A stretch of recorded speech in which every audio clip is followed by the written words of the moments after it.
That's it. Your life is very short. And this is another illusion, that it's amazing that although on one hand the materialist teaches that life is a random event, we are like animals, that's it, we live and we die. Really, in reality, they always forget the dead bit. They leave that. And they somehow imagine, in spite of things dying in front of them constantly the whole time, people seem to live under this illusion that they are going to live on this earth forever. So they build fantastic houses and amazing palaces, and they surround themselves with wealth and all sorts of things as if they are going to be enjoying this forever. And really, believe me, some of them actually really have this idea. They don't think they're going to die. My father, may Allah guide him to Islam, he's 82 now, 82. And he told me last year, for the first time in my life, I feel mortal. For the first time in my life, I feel mortal. That means my dad has only after 82 years, has my dad suddenly realized that I am going to die. It's taken him that long. And my dad, Allah subhanahu wa ta'ala gave him a lot of strength. You know, if you meet my dad, most of you, he'd beat you in tennis easily. Allah gave him this strength and this energy. But the disadvantage of that is that he imagined, I'm never going to die. And people fool themselves with that. And only maybe when they get very old and they get weak and they start realizing, wait a minute, my strength has left me and I'm 82 years old and no one is really going to live beyond 90, maybe 100 maximum. You realize suddenly, no, death is going to come. But maybe that's much too late to start realizing that fact. And also, we don't know when death is going to come. How many people live to my father's age? Very few. Most people die long before that. So the other reality we have to be aware of, that the meaning of life is actually not life itself, but the meaning of life is the end of life. The true meaning of life is the end of life. And this is explained so beautifully in a hadith of the Prophet sallallahu alaihi wasallam. The Prophet sallallahu alaihi wasallam said, what have I got to do with this world? I am like a rider on a journey who has taken rest underneath the shade of a tree and then continues on his journey. Let us think about this beautiful, beautiful similitude, this allegory that the Prophet sallallahu alaihi wasallam has given us about this dunya, about this world. This world is like a man. First of all, you imagine someone on a long journey, especially in those days, through the desert, in the heat, traveling for many, many hours, many, many days, in fact, perhaps many weeks. So imagine you are on your camel in the desert, traveling for many days. What would happen, do you think, if you did not stop and take a rest? If you did not stop and take a rest, you will not complete your journey, because you will fall off your camel, maybe in the night or the day, from exhaustion. The camel would keep going and you would be left in the desert alone to die. You need that rest. That rest is very important, because that moment that you take to rest gives you more strength to carry on your journey and to reach your destination. Yes? So when the man is sitting underneath the shade of the tree, he is getting what he needs in order to complete his journey. This is part of his za'ad, his provision, his provision. Okay?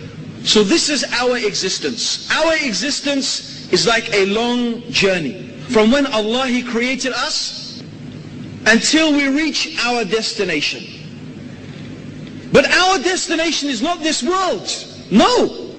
This world is like the rider who takes the shade underneath the tree. That tree and that shade is not his destination, is it? He doesn't say that, oh, that's how I've arrived now, I've reached my destination, here I'm going to stay. No. His destination is some city or some town or some place. He's only resting briefly to take what he needs. This is this life, brothers and sisters. This life for us on this earth is like a man resting underneath the shade of a tree on a journey. We are here just to take what we need in order to reach our destination. And what is our destination that we want to reach, that we desire to reach? It is paradise. And the destination that we want to avoid is the hellfire. And the stage that we have to pass before we get there is the day of judgment. And what is Allah going to reckon for us, and what is Allah going to account for us except our deeds? Good deeds and bad deeds.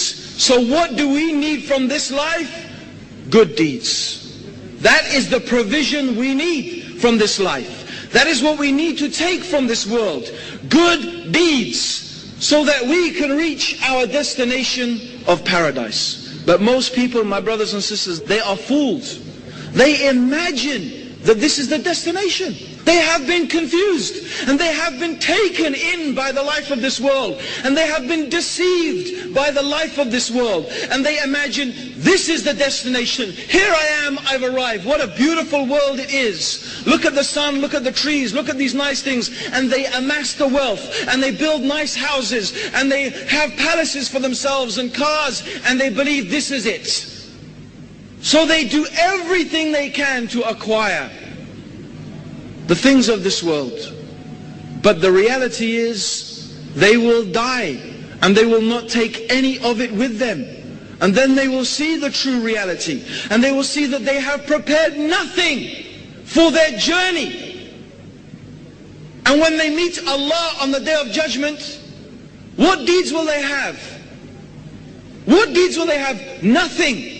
They acquired nothing with their deeds. They got no benefit from it, because they didn't do it. And even the things they didn't do that hoping that they will have something waiting for them in the next life. These people who did, in some of them, it's true, they do good deeds. They do good deeds.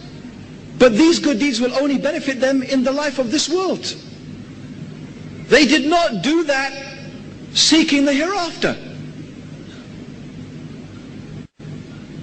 It's no good if you have a bank account and you just put your money in the bank account.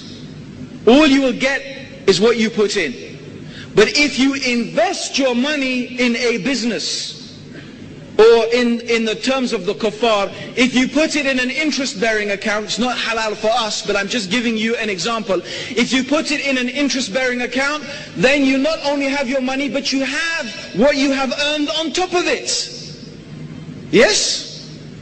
You have the interest you have earned, so you're making something. You can't put your money in a normal account and expect that you will get the return on it. You will not. So a person who invests all their effort in the dunya, how can they expect that they are going to get something in the akhirah when they meet Allah? Because they did not invest in that. They only invested in the dunya. This is another explanation why the deeds of the disbelievers are of no benefit to them on the day of judgment. They are of no benefit to them on the day of judgment, because they invested only in this life. They did not invest in the akhirah. They did not invest in the life to come. And the only way you can invest in the life to come is by following what Allah wants us to follow, by investing the way Allah wants us to invest, by obeying Him and obeying His Messenger according to what He has revealed, by worshipping Allah subhanahu wa ta'ala alone.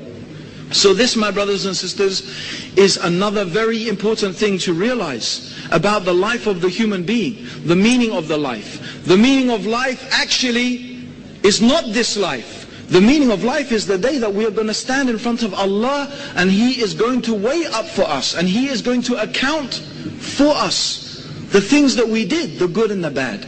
And we will be rewarded and punished accordingly.